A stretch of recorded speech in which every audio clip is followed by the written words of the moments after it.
Okay, looks like we're live. So should we just go down through the questions? I can kind of guide it, and then everybody can give their thoughts. And Nat, if you'll summarize, that would be awesome. Okay. Okay, so what threats to children and families did Elder Holland mention? So we'll talk about that. Oh, wait, just a minute. I have the wrong thing then. Oh, am I on the right one? Yeah, you are. I've got. Yeah. I have that other one too. I've got both questions. I've got what doors have you had a tendency to check your religion at, and how are you addressing this? Oh. Okay. I never know which one she wants. I print both. Yeah, that's a question. Yeah. I was assuming it was just the one on the HOA instructions page, but what do you guys think?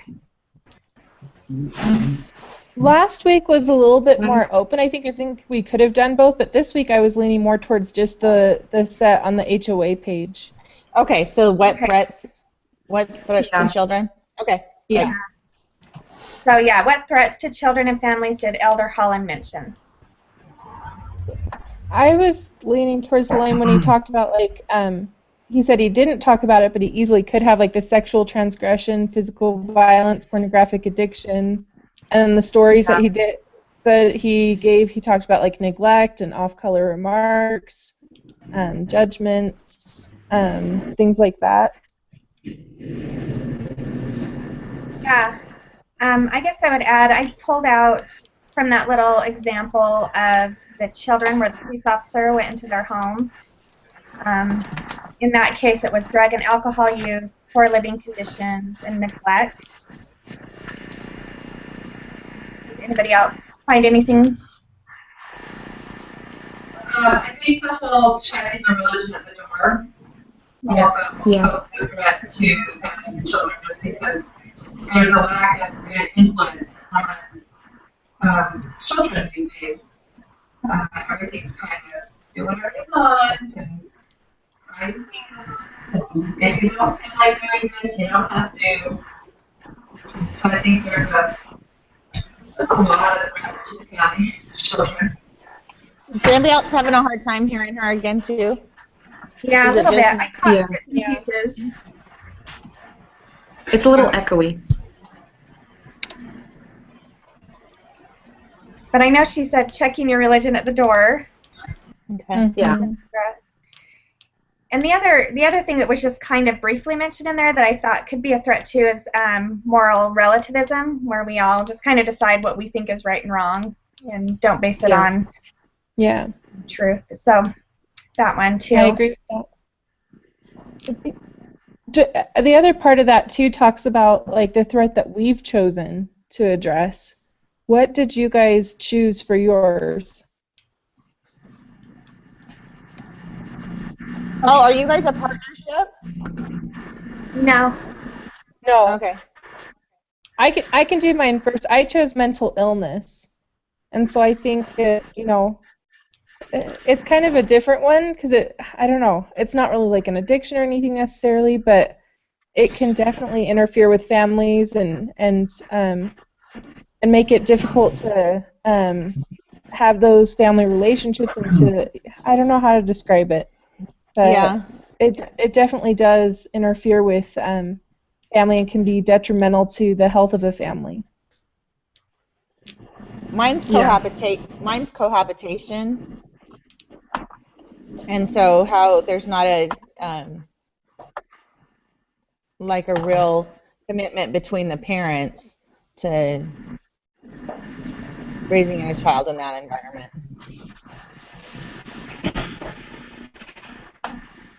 Okay, I chose people choosing single motherhood, and some of the threats I think are that it's becoming more acceptable in our society. It's even glamorized by celebrities and in the media, and premarital sex has become the norm. And there's kind of this mentality that dads aren't important and that women don't need a man to have a baby. Okay, hold on. There was an article I read last night for a different class that talked about that and about how the age of marriage is being pushed back past when people are having their first children. In the middle class women, it's like 58% are having children before they're married. Yeah, I saw that one too. Wow. Man, What class okay, was so that for? That Sorry. was for this, I think it's like marriage prep class or something. Oh, is I it think it's Family called, 200? yes. Okay, I just took that last semester. I'll have to look that up again. It's called Not Yeah. Yet, so I can forward you the link in a little bit. Yeah, if If you you would, that would want. be Yeah. awesome. Yeah, so thank with your mental health, one, Mhm. Tiffany, Yeah. you're doing it as that they're not getting help, right? I'm trying to figure out how to summarize that. Yeah, I'm not getting help about how I don't know how to describe it. I guess like in my personal case, it was where it destroyed my husband's ability to really be a husband and father. Like he couldn't provide, he couldn't be around his daughter, like he couldn't do all these different things, and it made it so that we had to stay home all the time and became abusive because of his mental illness. And so when he didn't get the help, it made it so it destroyed our family in the end. So. That is a great topic. I think that'll be really interesting. It's different. I'm a little concerned about how much like research and stuff is done on it, but hopefully it'll go okay. Yeah, hope so. That sounds good.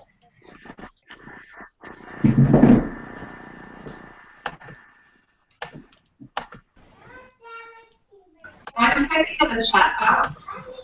Does anybody else have a lot of background noise? What? A little bit. She asked if anyone was hearing background noise. Yeah. I'll interpret for you. Should I just type in the type box? Yeah, let's just type it in the side and I'll just copy that. That'll make my life easier. There you go.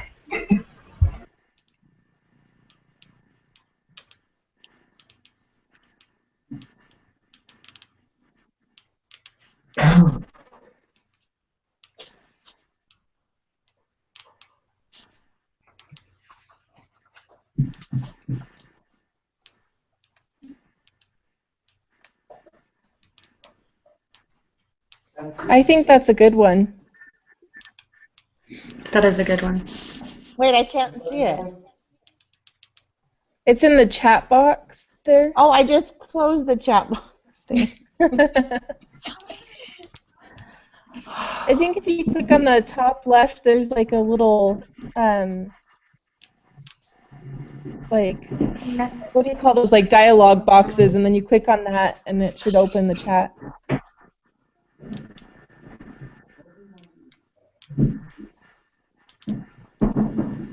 No, let's see.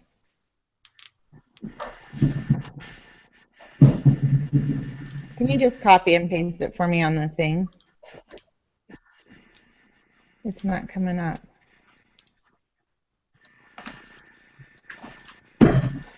It's not letting me copy and paste for some reason on this one. She's just doing video game addictions. Okay. How does that affect the family?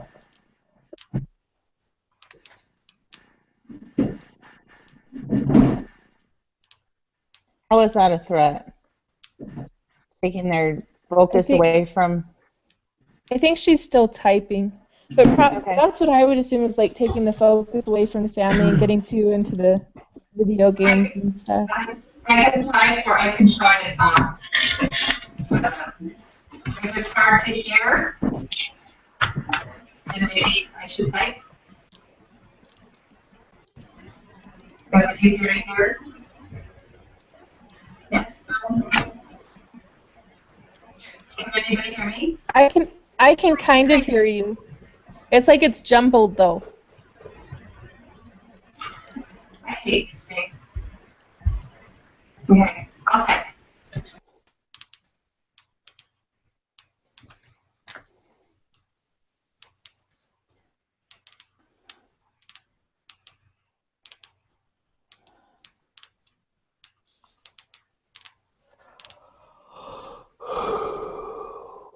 We can't see it. I wonder.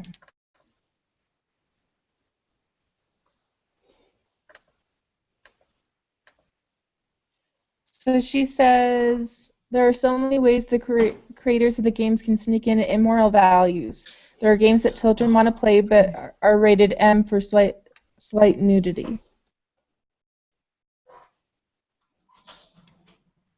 I didn't think about that. That's true. That is really true. Yeah, it's like you're inviting those things into your home. You may not even realize how, influential they are. I think it creates that virtual reality at the same time too, which takes away the, not spending time with your family, instead you're in this other reality over here. Yeah, that's true. Okay, Megan, what about you? I'm doing the threat to life. So, I think that's pretty self-explanatory, like abortion and stuff like that. Like, obviously, if you abort a child, that's like no family. I don't know if that makes sense. Yeah, definitely. Huge threat. I like that one too. Yeah, threat to families too, both.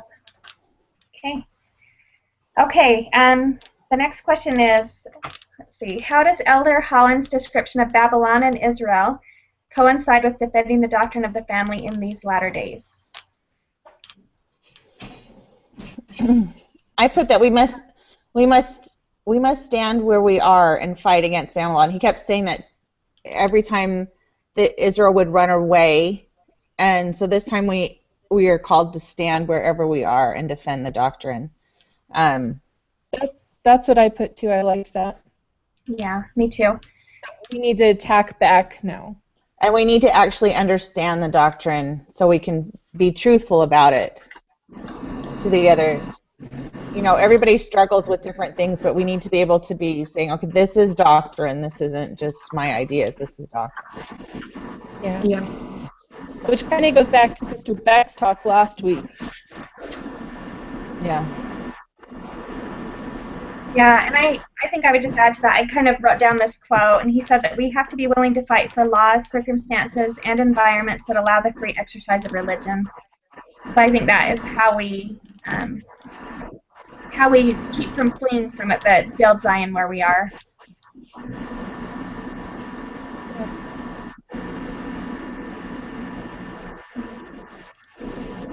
Did you guys get the thing over here? It says, it's crazy how addictive playing the games can be. Addiction also has something to do with the brain and releasing oxytocin, creating a euphoric feeling in the addict. I didn't realize that. It actually does release the oxytocin. One more thing to be addicted to. It's crazy. Yeah. Okay, did we have any other comments about Babylon? Okay. So the next one is, what characteristics and attributes did Elder Holland expound on that will make us more effective family advocates? I put compassion, and then making sure that we are a steward over God's commandments. I think that's exactly what he said. That is a good one. Yeah. He also talked about showing the love of the Savior, being careful in our judgments. Like not necessarily, like not judging people so much as the sins, if that makes sense. Yeah.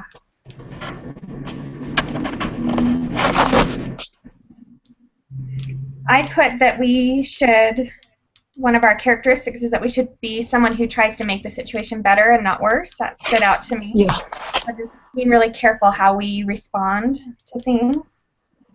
And just keeping in mind when we're dealing with people that we're all children of God. So trying to be compassionate in how we respond to people. Yeah. That's a good one too. I think recognizing others' eternal worth rather than like judging them just because of how they look or whatever. Yeah.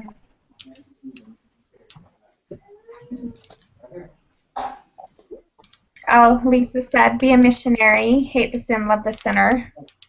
Very, very good. I agree with those. Yeah, just being a disciple of Christ, I think, is probably a big thing, and being careful about how we approach different situations. Okay, so the next one is, according to what you have learned from Elder Holland's talk, what obligation, if any, do you have in a scenario like the one in the video? I thought that was tricky because I don't know how I'd respond in that situation, but it did get me to think about it. I put, we have to show love. We need to address the fact that finding out that your child is having feelings of being gay would be hard, but it's not that it is not natural, but they are a son of God and need to be shown love. You don't have to agree with the sin, but you do have to love the son.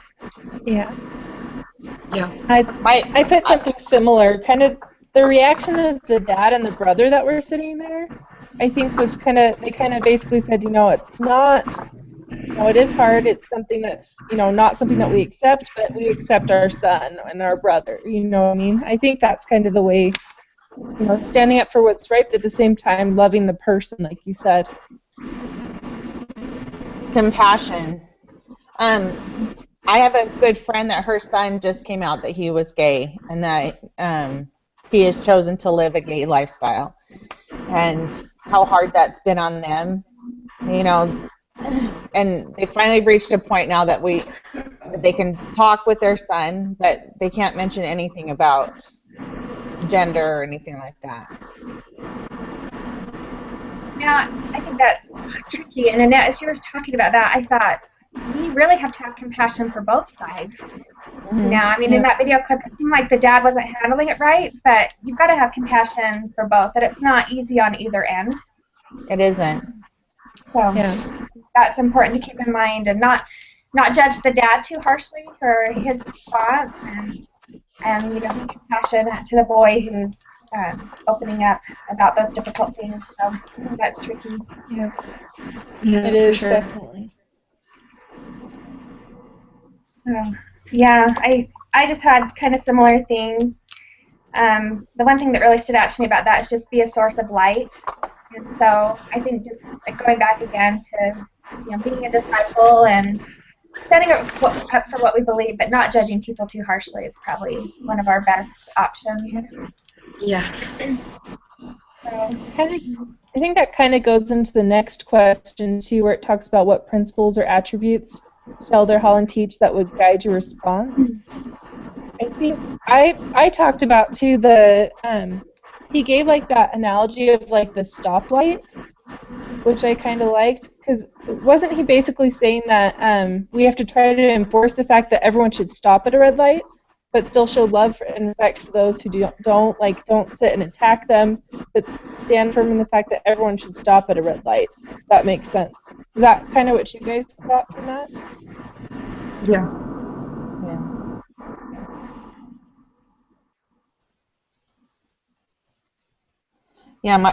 Just about having compassion, that we all have a choice. Acknowledge the rules, but don't hate those that disobey them. Yeah, that's what it was. Yes. Yeah. And again, I don't know, I guess I was just really impressed reading his talk about how important it is that we live our life so that we can have the Spirit with us. Because if we're really going to be good advocates, we need to have that Spirit in our life so that we can be guided by the Spirit in those situations. And I loved how Elder Holland said that we keep praying silently, that we can figure out, what is the right thing to do and what's the right thing to say. And the Spirit can help us make that situation the best that it can be. I think too, even just not checking your religion at the door kind of applies here too, because part of our religion is, loving others, but at the same time standing for what's right too. So it's kind of the combination. We can't do, just choose one of those. We have to be doing both. I don't know. We have to love others, but at the same time stand for what's right.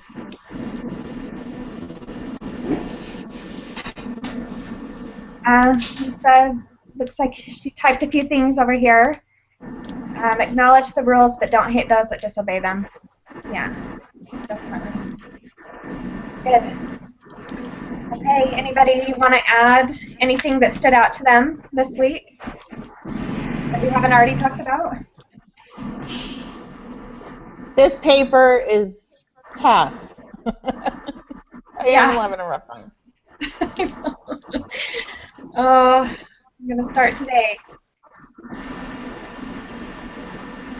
Okay, so I think we went through all the questions. So, Annette, do you want to do our summary and we can wrap it up? So am I supposed to do a summary at the very end here? I'm supposed to do a 2-minute summary at the end? We forgot to introduce ourselves too, so should we just go through real fast and say each of our names? Yeah, that'd be great. Yeah. All right, I'm Tiffany, and I'm in Utah. I'm Melanie, and I'm in Utah also.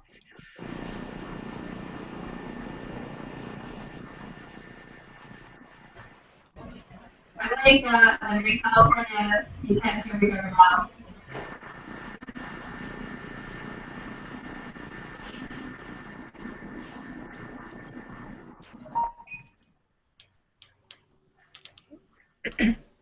Megan, do you want to go? Oh, yeah. Sorry. Megan, and I'm in Idaho. And I'm Annette Moore, and I'm in Gilbert, Arizona. And this is what we went over.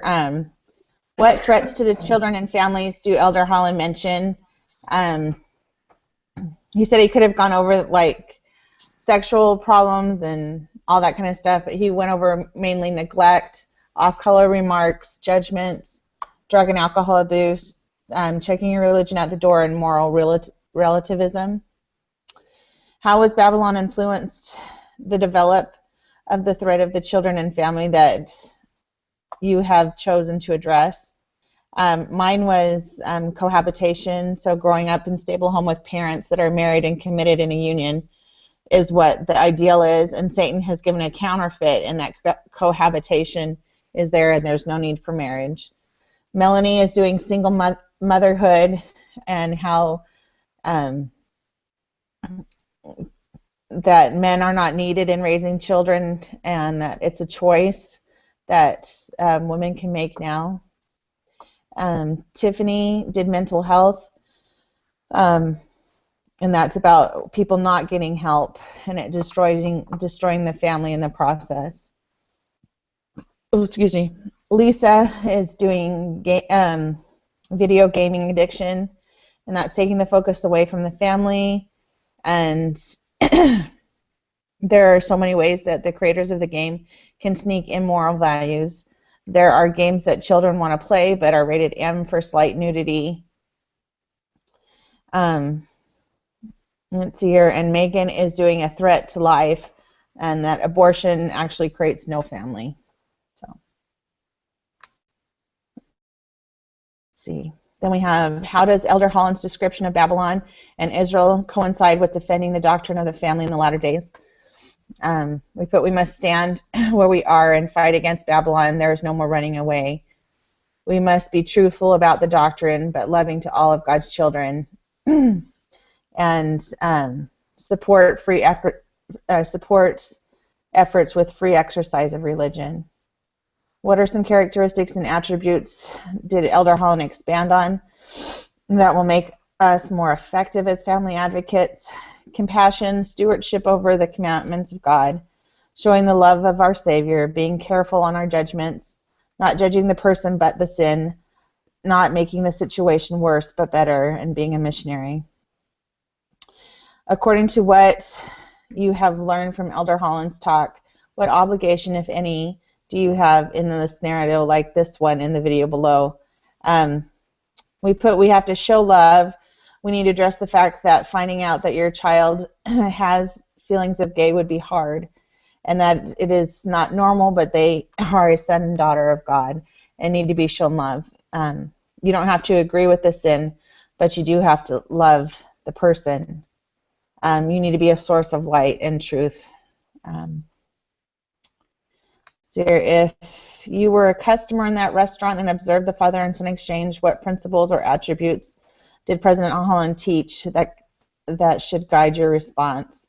Compassion above all else. The the analogy of the stoplight, acknowledging the rules, but don't hate those that disobey them. Keep praying silently that the Spirit can help you with understanding, love others, and stand for what is right. Is that all, guys? I think that was great. Thank you. Yeah, thank you for doing that. Okay. Okay, I think we can end it. So I will upload the link, and then Annette, if you'll do the summary. Yep. We're good. Great. Perfect. Okay. All right. I can summarize next week. Who wants to start the broadcast? I don't mind doing it if it makes people nervous. It makes me nervous.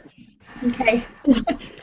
It was my job for my stats class, so I'm comfortable. So that would be great if you'd be willing to do that, because after that last meeting I'm a little freaked out by it. Okay. Yeah, no problem. I'll do it. Okay. Perfect. All right. Okay. See you guys next week.